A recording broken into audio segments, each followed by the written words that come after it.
ہمارے ذہن کے اندر جب عمل صالح نیک عمل کا تصور آتا ہے تو ہمارے ذہن میں نمازیں آتی ہیں، ہمارے ذہن میں حج آتا ہے، ہمارے ذہن میں زکوٰۃ دینا آتا ہے، ہمارے ذہن کے اندر صدقات کرنا آتا ہے، کھانا بانٹنا آتا ہے۔ اس طرح کچھ چند چیزیں ہمارے ذہن کے اندر جو مخصوص عبادات کے ساتھ جڑی ہیں اور یا عمومی طور پہ جن کو عبادات کہا جاتا ہے یا اس کے جو قریب چیزیں ہیں وہ ہمارے ذہن میں آتی ہیں۔ حالانکہ آپ اگر روڈ کے اوپر جا کے اپنے مقابل کو آنے والے کو راستہ دیتے ہیں وہ بھی آپ کا عمل صالح قرار پائے گا۔ آپ اپنے ہمسائے کے ساتھ اچھا سلوک کرتے ہیں وہ بھی عمل صالح قرار پائے گا۔ آپ راستے سے گری پڑی ہوئی کوئی چیز اٹھا کے ایک طرف کر دیتے ہیں وہ بھی عمل صالح قرار پائے گا۔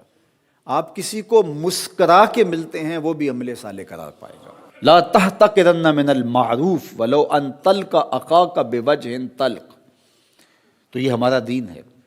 اچھے رویے عمل صالح ہیں، اچھی اقدار عمل صالح ہیں، اچھے اخلاق عمل صالح ہیں۔ لوگوں کے ساتھ خیانت نہ کرنا، ان کے ساتھ دیانت سے پیش آنا، یہ عمل صالح ہے۔ کاروبار کو اسلامی اصولوں کے طریقوں کے مطابق کرنا، یہ عمل صالح ہے۔ جو کہا ہے وہی دینا، یہ عمل صالح ہے اور عمل صالح ہے۔ آپ جو ہے وہ اچھی معاشرت کی تشکیل کے لیے جو کر رہے ہیں وہ عمل صالح ہے۔ مدرس جو پڑھا رہا ہے وہ عمل صالح ہے، شاگرد جو پڑھ رہا ہے وہ عمل صالح ہے۔ شاگرد کا وقت ضائع نہ ہو، استاد کا وقت ضائع نہ ہو۔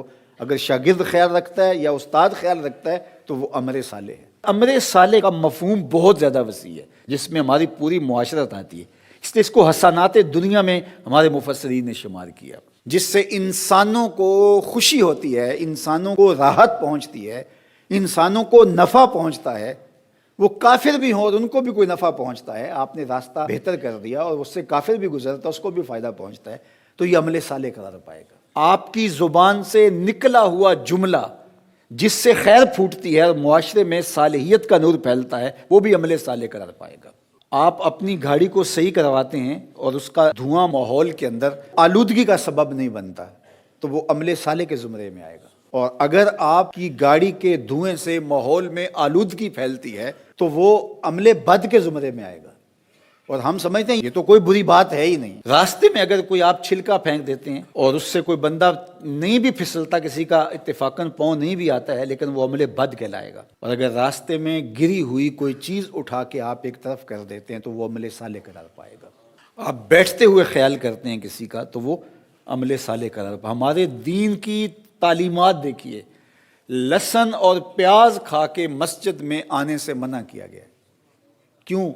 کہ لہسن اور پیاز کھانے کے بعد ایک خاص قسم کی سمیل منہ میں پیدا ہو جاتی ہے اور آپ جب مسجد میں آئیں گے تو نمازی کو وہ تکلیف ہوگی۔ تو ہمارے دین نے اس تکلیف سے اس کو بچانے کے لیے اس امر سے منع کر دیا۔ تو کوئی سگریٹ نوشی کرے اور وہ دوسرے کو تکلیف پہنچے جو سگریٹ نوشی نہیں کرتا ہے تو یہ کس طرح جائز ہوگا؟ اعلیٰ حضرت امام اہل محبت علیہ رحمہ، اس زمانے کے اندر یہ بجلی تو نہیں ہوا کرتی تھی تو مسجدوں کے اندر دیے جلائے جاتے تھے۔ پرانے لوگ جانتے ہوں گے سرسوں کا تیل ڈالا جاتا تھا، یہ مٹی کا تیل ان دیوں میں نہیں ڈالا جاتا چونکہ یہ بدبودار ہوتا ہے، مسجد میں جلائے جاتے تھے۔ اعلیٰ حضرت دیے کو جب جلانے کے لیے دیا سلائی کو روشن کرتے تو اس دیے کو مسجد سے باہر لے جاتے اور وہاں دیا سلائی سے اس کو جلاتے اور پھر مسجد میں لا کے رکھتے۔ کسی نے کہا کہ حضرت یہ کیا؟ فرمایا یہ جو دیا سلائی ہے گندھک ہے اس کے مسالے کے اندر، اور جب اس کو جلایا جاتا ہے تو ہلکی سی بدبو پیدا ہوتی ہے۔ جس دین نے مسجد میں پیاز کھا کر آنے سے منع کیا ہے وہ دین اس کو بھی گوارا نہیں کرتا، لہٰذا یہ باہر جلے گی تاکہ بدبو باہر پھیلے اور پھر اس کو آگ لگ جائے گی تو اس کو میں اندر لے کے آؤں گا۔ یہ دین ہے ہمارا، کوئی دین سے ہٹ کے چیز نہیں کہ آپ کسی سے ہم کلام ہوتے ہیں اور آپ کے منہ سے سمیل آ رہی ہے، آپ نے مسواک نہیں کی ہے اور اس کو تکلیف ہو رہی ہے، مروتاً وہ آپ کو نہیں کہتا تو الگ بات ہے، لیکن یہ بدتمیزی ہے۔ آپ اگر آپ مجلس میں جانا چاہتے ہیں تو آپ کو اس کا خیال کرنا پڑے گا۔ تو یہ صرف مینرز ہی نہیں ہے، یہ ہمارا دین ہے، ہمارے دین نے ہمیں یہ سکھایا ہے، یہ اعمال صالحہ کے زمرے میں یہ چیزیں آتی ہیں۔ تو لوگوں کا خیال رکھیں، لوگوں کا لحاظ رکھیں، لوگوں کو اذیت نہ دیں، لوگوں کو تکلیف نہ پہنچائیں۔